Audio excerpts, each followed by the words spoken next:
Hello and welcome back. Today we are starting out with the Band of the Red Hand Part 2.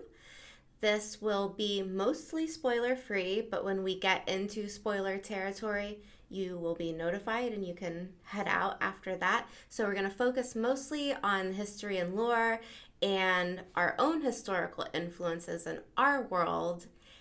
We left off in part 1 with King Aemon of Manetheren fighting in the Trolloc Wars and coming back to Manetheren as this big final horde descends upon what is currently known as the Two Rivers. So, Band of the Red Hand part 2, let's go! What we've got here is probably one of the most epic battles within the Wheel of Time history, and it's also referred to as the Fall of Manetheren. But the whole reason that these hordes of Trollocs and Shadow Spawn from the side of the Shadow came to Manetheren is because Manetheren fought so viciously. So this was like the group that needed to go down for the side of the Shadow to win.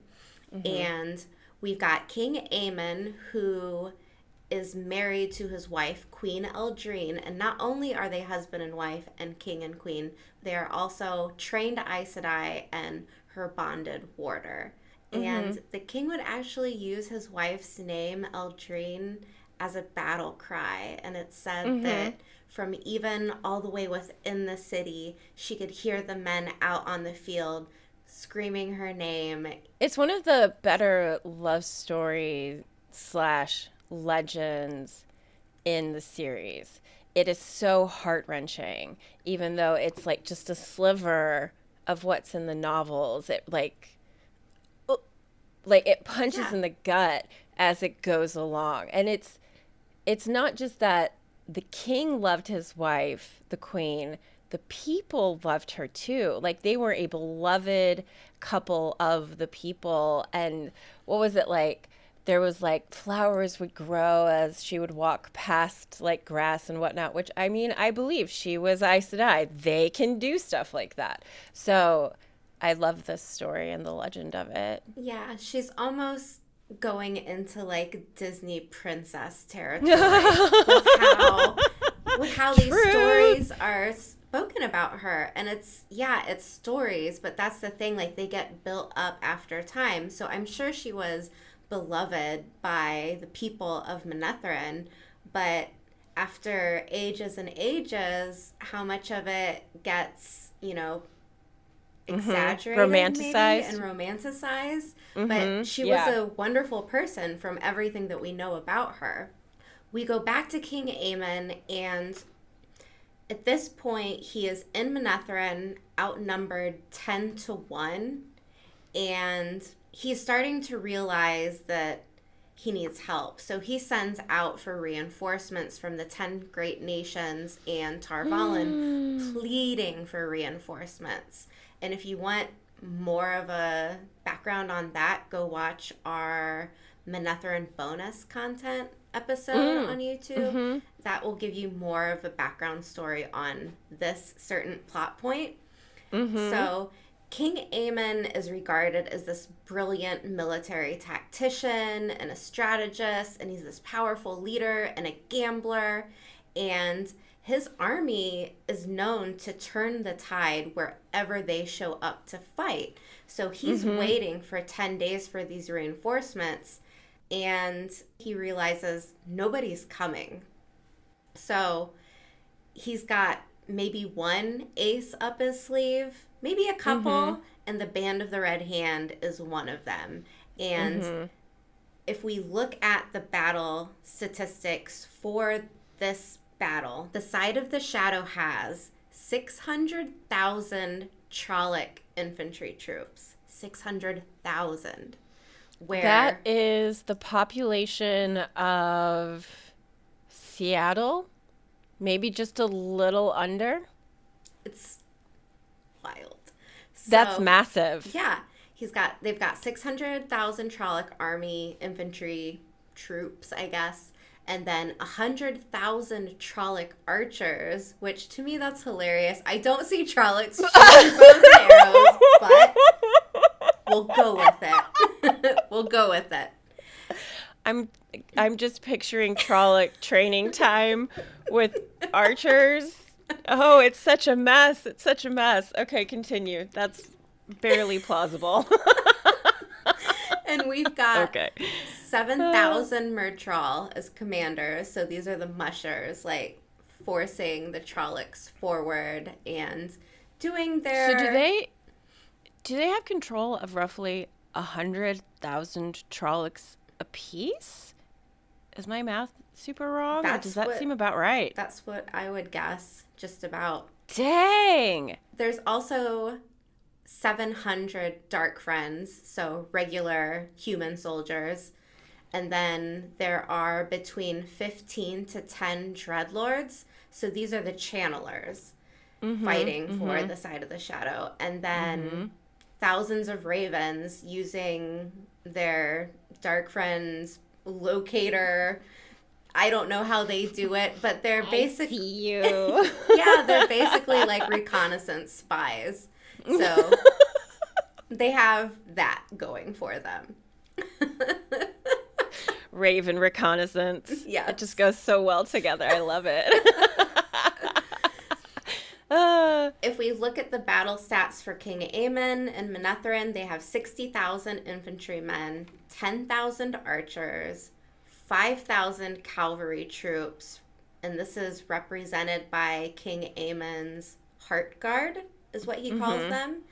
And then they have the king himself. So he's just this, as I said, brilliant tactician and military strategist. So him being on this side is a huge plus. And warrior too, right? Like, yes. He was badass there. all He wasn't around. Watching and commanding. He was on the battlefield fighting. So one of the other kind of like gut-wrenching things about his group is on the 10th day, he sends messengers to evacuate Manetheren because he knows the city's going down. And what happens instead of people evacuating? He had 50,000 late arriving citizens with barely any combat training whatsoever show up to make this last stand. And so these are just the civilians who ignored their own king's orders and showed up on the battlefield with pitchforks and farming equipment ready to fight. For their home. For their home. They were fighting for their home. And the very last ace up King Aemon's sleeve was his personal unit of 500 ultra elite warriors known as the Band of the Red Hand. Yay! I love ultra elite. Yes. And they totally are. This is a group where anyone who wants to become a fighter, who wants to be in a military, this is the group that you want to join. This is for all of the bragging rights. This is the most elite of elite in all of the nations. Everybody knows it. And the side of the shadow knows it too. This is one of the reasons why Manetheren was chosen to be attacked. They had to stop King Aemon's army. They had to stop the Band of the Red Hand. And they had to kill Manetheren. And that's basically what happens. The Band of the Red Hand is the very last to fall. They are the last ones on their feet, fighting tooth and nail until the king is slaughtered. And this becomes the end of Manetheren. Queen Eldrine feels her warder husband die through the bond. She has one last burst of channeling, and she just nukes all of Manetheren. Everything's gone. Manetheren is gone, but she also takes out the Shadowspawn army with it. So and the Dreadlords, everything. Everyone gone. Gone. And so this is the story of Manetheren, but it's also the story of the beginning of the end of the Band of the Red Hand. Maybe. ... Maybe. Question Maybe. mark. So Tracy's going to talk about the historical influences in our own history and what maybe Robert Jordan kind of pulled from. Yeah, I'm going to preface this with saying I am not an expert, but I found some really cool historical stuff around the symbol of a red hand as far as what it signifies for specific areas of his, like geographical, I suppose is more the word that I'm looking for. And it's Yeah, I guess we this should say that this is the symbol for the Band of the Red Yeah, Hand. it's actually it's a red hand. It's exactly Yes. what you would think it would be. They didn't get fancy and try to do something different. They were like, "Nope, this is simple. Red hand, got it." Boom. So, the story behind this is there were two chieftains who were both wanting to acquire more land.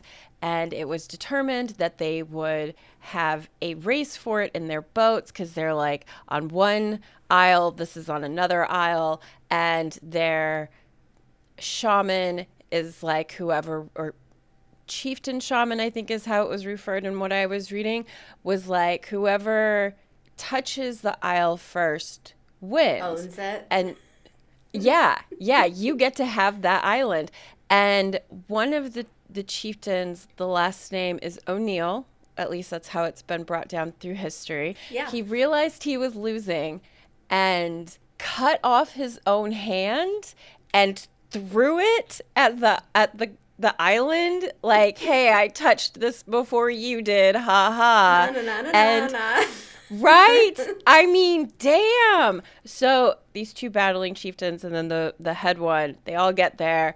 And the one guy who's not O'Neill is like, "That's not fair. He wasn't here with his boat first." And the other guy was like, "You know what, though? He cut his hand off so that he could have this. I kind of feel like his sacrifice and his cunning just trumps you completely." So this guy, O'Neill, becomes this legendary king of what is thought of as the region of Ulster. And I could be saying this incorrectly, but I think that that's right. There are a couple of different variations of how it's known. But I watched a documentary last night about the cross cultures between Scotland and Northern Ireland that has kind of created this area of the world. And they still use this symbol of the red hand. Like O'Neill still, it's in every family's crest still. It was used as the symbol of the Northern Ireland government from 1953 to 1973. And it's incredible to me that it's something that still is recognizable as a symbol of cunning, sacrifice, and power.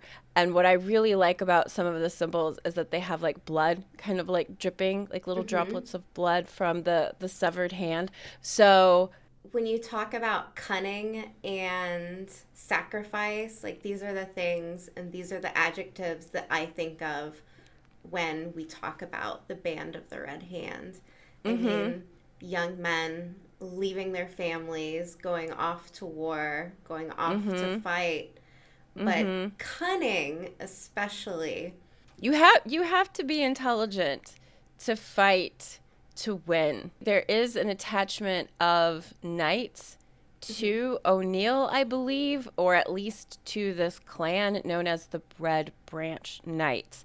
And they would fly this as their banner. And it was also a group where like people really wanted to be a part of it. And if they couldn't, they would maybe throw a hissy fit. I don't know. I don't know what you do when you don't get to be part of an elite, ultra elite fighting force, you know?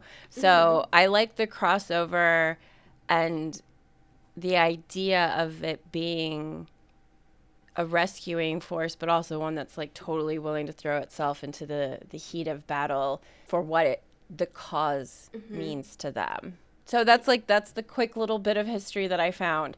It was pretty fun. I hope. Yeah. I think it was really interesting. Cool. I'm glad. I did too. I'm thinking about how interesting it is that he basically uses a trick, I want to say, to win this.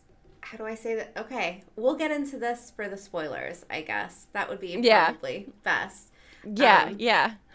I will talk before we get into spoilers of the actual military composition of the Band of the Red Hand. Yes. So what we have to realize is that throughout the Wheel of Time in the Fourth Age, militaries of the Westlands are much, much different than what they were during the Trolloc Wars, and especially compared to the Band of the Red Hand. So in the Fourth Age, these military units are made up of smaller units. They are composed of men under noble houses. So these aren't national militaries sworn to a throne. These are smaller forces sworn to a lord. So when there's so many smaller forces that don't answer to one higher up, things don't run as smoothly as they could. And it becomes very fractured. Yeah, and in the Fourth Age, like 6,000 men seem to be around an average size for one of these units. And then the higher command is almost always exclusively given to nobility. So it's not merit-based. It's, hey, this guy is the son of King so-and-so. He'll lead the force. There are a few Fourth Age exceptions, like the Winged Guard of Mayan. They have a notoriously pretty badass military, and they are sworn to their one leader. It's not fractured. And then there's also things like the Queen's Guard of Andor, who they serve the Queen, they fight in the Queen's name, and they are one of the best armies in the Westlands because of this. And then, of course, there's, you know, the borderlands where who as a whole, they're not as fractured because they're a lot of the times working together, and they all have this just complete common goal. So yeah, to keep everything in the blight. Exactly. Like they are a little busy. Yeah, they're very aligned. So yeah, we've got this in the Fourth Age. The Band of the Red Hands did things a lot differently. They had this very detailed command structure, and they were all commanded under a marshal general. And this is the temporary title given to the captain general, who is the person chosen to lead. This is someone who is elected, and because they are elected, there is no argument over noble rank. Like, it's just, this guy is the best, we will follow him. That's the end of it. And this is one of the reasons why the Band of the Red Hand was the best. They're able to work in a very like fluid manner.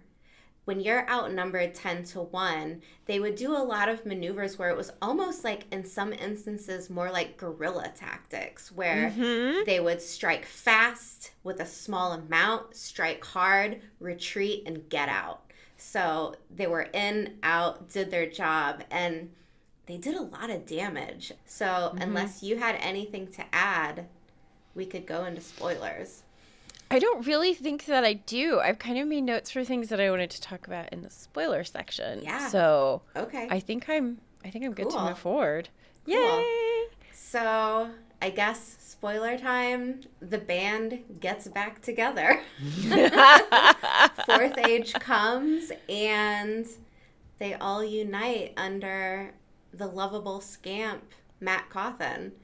And the whole reason, okay, I shouldn't say the whole reason, because there are theories out there. Matt is given, through the Eilfin and Aelfin, the memories of all of the great battle commanders throughout the Wheel of Time. So all of these ages come and pass, and Matt's got all of their memories stuck in his head, which is a blessing and a curse. And one of the things that I was thinking about that was really interesting is how the Band of the Red Hands leader is chosen, and they are not chosen because they are a lord. And one of Matt's biggest quotes is, "I'm no bloody lord." And I love that because it fits so well into this position within the Band of the Red Hand. He was elected. He was not nobility. He was not anyone powerful. His family, like, raised horses. Like, that's Matt. He does know how to pick out a good horse. He sure does. He sure Yeah. does. But everything else was a bizarro gift from beyond the red stone door. Yeah. I love that. There's also a moment too in, I think it was Eye of the World. This is before he's had these memories implanted into his head by the Aelfin. He says something about his heart guard, which we know is the guard from King Aemon. So there's this theory floating around that he might actually be King Aemon reborn, which I really love that. Yeah, there's enough backing behind it with details where I'm like, it could be. It's not impossible. It's not impossible. How fortuitous if the wheel spun Matt out as the reincarnation of a great king and then fill his brain with a whole bunch of memories of how to do battles. Oh, and make him Taviran. Yeah, and make him the luckiest man alive. Yeah. There's actually this quote that I found. I don't know if I want to read all of it, but it was, I remember times we were outnumbered with enemies on every side, and he danced the band around them. Not to slip away, mind, but to beat them. Beautiful battles. You cannot deny there is battle luck when you find a weakness in your enemy's lines that you never expected. Battle luck rides on your shoulder, my lord. I have seen it. And that's from A Knife of Dreams. That's good. Right? I love how it phrases it as him dancing the band around in the battle, because that is sometimes how it feels. Matt comes up with stuff that's so choreographed and the band is so in sync. It's like orchestrated like music almost. Yeah. You're like, oh, okay. Like the battle scenes in The Wheel of Time, I think, were one of the things that made me really appreciate and love battle scenes in book series. And the ones that develop that, I mean, even if Matt's not a part of it, but some of his are just the best. Hinder's Tap, the best. What a move. What a move. It's really good. It's really good. Who would think to do that? Oh, there's a whole town of village zombies. You can kill them every night. We'll use them. And just like recycle them for the morning. Yeah. Okay. That's smart. I really like this quote, Tracy. It's almost reminding me of the way channelers describe like trying to untie a weave, where they're like feeling and picking for some weakened area that they can exploit. And this is really what the Band of the Red Hand is known for doing, and what Matt's saying in this quote, where he's saying, yeah, there's battle luck, but when you find that weakness that you never expected, yeah, it's all over. It's all over. And I think, too, like, it's really interesting just to see how the Band of the Red Hand evolves under Matt, because this is also attributed to his cleverness, because they start out as a very medieval style kind of ragtag looking group, where they start picking up followers and people start joining, and it evolves and it grows. And by the end of it, he's created new weapons. He's created basically like, I want to say like bombs. I was going to say all hail Eludra. Yeah. But it was Matt's idea. So, I mean, like, she knew how to do it, but it was his idea to implement it. So. Yeah, and got the funding for it, too. He was like, I'll get this. I'll make this happen. This sounds awesome. Yeah. Blowing stuff up? Yes, please.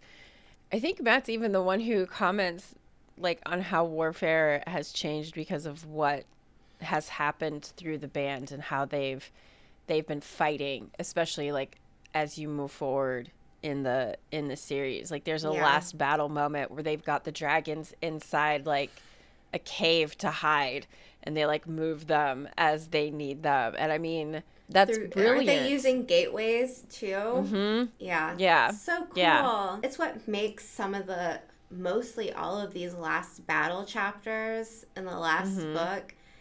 I mean, you're just on the edge of your seat. Every moment you don't know what's going to happen, and it's just another battle location.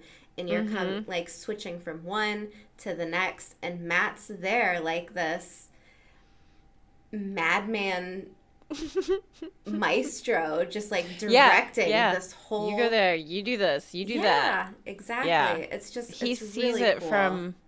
he sees it from every angle, and with all of that experience just kind of like crammed inside his head, he just seems to flip through it. Like as he goes along, it seems like he's able to access what he needs more easily. It's more rapid, and it's almost like it's his memory now. It's not necessarily something that he feels is separate from him. And I appreciate how he kind of allows that part of him to be ruled in that way. Because, I mean, I feel like Matt very easily could have pulled a Rand and been like, I don't want to listen to the voices in my head. And instead Matt was like, okay, that makes sense. We're doing that. That's what we're doing.